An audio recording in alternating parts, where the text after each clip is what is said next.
Selamat datang kembali di pembahasan mendalam kita. Hari ini kita masuk ke bab 6 nih dari materi Anda. Judulnya agak provokatif ya, membengkokkan realitas. Hahaha, iya. Kedengarannya mungkin agak gimana gitu ya? Betul. Tapi intinya kan bagaimana kita membentuk persepsi lawan bicara soal apa sih yang dianggap adil dalam negosiasi. Tepat. Ini bukan soal nipu kok. Lebih ke pemahaman kalau negosiasi itu, seringkali soal mainin persepsi, bukan cuma adu logika. Jadi kita bakal bongkar alat-alat psikologisnya gitu ya. Benar. Bab ini ngasih kita cara buat, ya secara sadar, mengarahkan kerangka berpikir lawan bicara, biar sejalan sama tujuan kita gitu. Oke, menarik. Poin pertama nih, katanya manusia itu sering irasional ya. Keputusan kita banyak dipengaruhi emosi. Ini dasarnya ya. Betul banget. Kita ini kan makhluk emosional. Ada konsep kayak prospect theory sama loss aversion. Oh, iya ya. Loss aversion. Takut kehilangan lebih besar dari seneng dapat sesuatu kan? Nah, itu dia. Contoh klasiknya itu di ultimatum game.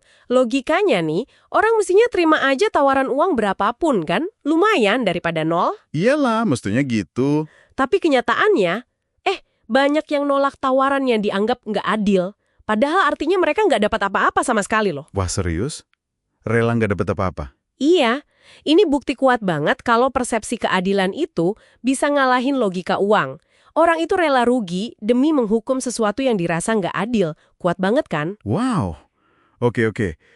Jadi, konsep adil ini gimana mainnya dalam negosiasi? Bisa jadi senjata makan tuan juga dong? Bisa banget.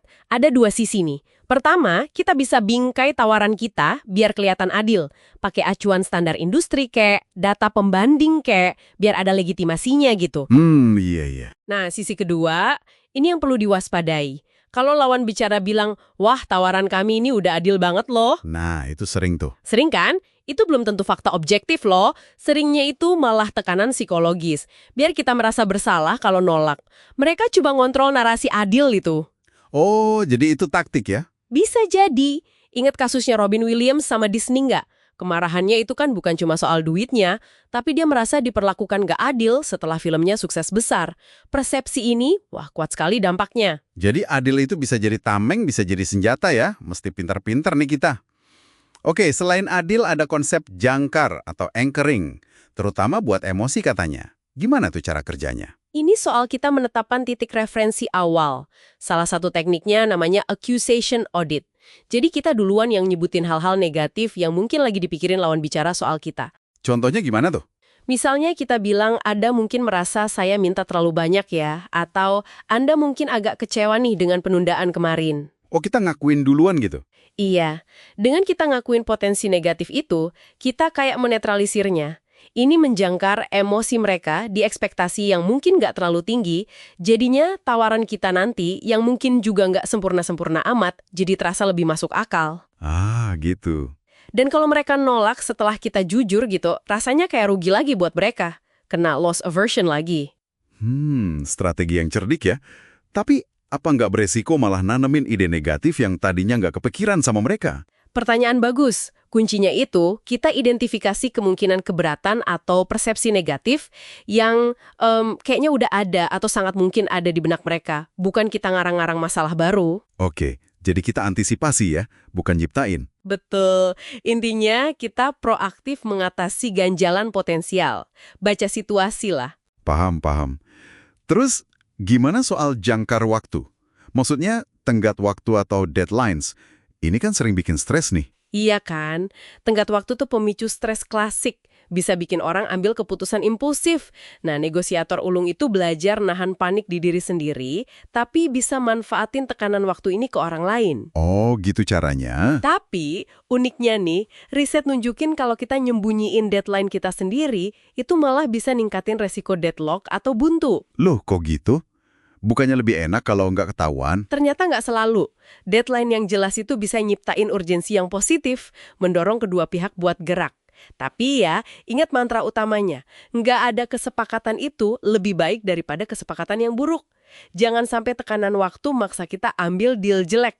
Oke, jadi deadline itu bisa jadi pendorong asal kita nggak ikut panik ya? Sip. Sekarang soal jangkar harga. Apa kita harus selalu jadi yang pertama nyebut angka nih? Nggak selalu sih, kadang membiarkan mereka mulai duluan itu bisa kasih kita info soal ekspektasi mereka. Iya juga ya. Tapi kita tetap bisa menjangkar secara halus kok. Nggak harus angka pasti, sebutin aja kisaran harga atau gaji berdasarkan data atau transaksi serupa. Misalnya, untuk posisi kayak gini di perusahaan X itu gajinya antara sekian sampai sekian. Pakai range gitu ya? Iya, terus coba pakai angka yang spesifik, jangan bulat. Misalnya 31.850.000, bukan pas 32 juta. Kenapa gitu? Itu ngasih kesan kalau angka itu hasil perhitungan mateng, bukan asal tembak aja. Lebih kredibel kelihatannya. Oke. Terus tadi disebut juga soal mengalihkan fokus dari uang melulu ke hal non-moneter. Kesempatan belajar atau training, tanggung jawab yang lebih menarik, atau mungkin pengakuan publik, macam-macam lah. Jadi kita barter gitu ya? Konsesi harga ditukar sama hal non-finansial. Betul. Ini memperluas kue negosiasinya, nggak cuma mentok di angka doang. Jadi jelas ya, membengkokkan realitas ini intinya bukan manipulasi jahat, tapi lebih ke pemahaman psikologi di balik negosiasi ya. Tepat sekali. Kita perlu ngerti soal irasionalitas manusia, manfaatin persepsi keadilan, pinter menjangkar ekspektasi dan emosi, ngelola tekanan waktu, dan kreatif sama nilai-nilai moneter. Semua itu jadi alat buat mengarahkan diskusi secara strategis gitu ya. Benar, kita memandu mereka ke solusi yang kita inginkan, tapi seringkali dengan cara yang bikin mereka merasa itu juga ide bagus buat mereka. Nah, sebagai penutup nih, mungkin ada sesuatu buat Anda renungkan. Apa tuh? Setelah tahu taktik-taktik ini, coba deh perhatikan interaksi sehari-hari. Di rapat, pas nawar di pasar, bahkan ngobrol biasa aja. Coba lihat gimana orang di sekitar Anda pakai isu keadilan, atau tekanan waktu, atau berbagai jenis jangkar. Jadi lebih aware gitu ya sama dinamika sekitar? Iya, mengamati ini bisa jadi eksplorasi menarik berikutnya buat Anda. Mungkin banyak contohnya di sekitar kita.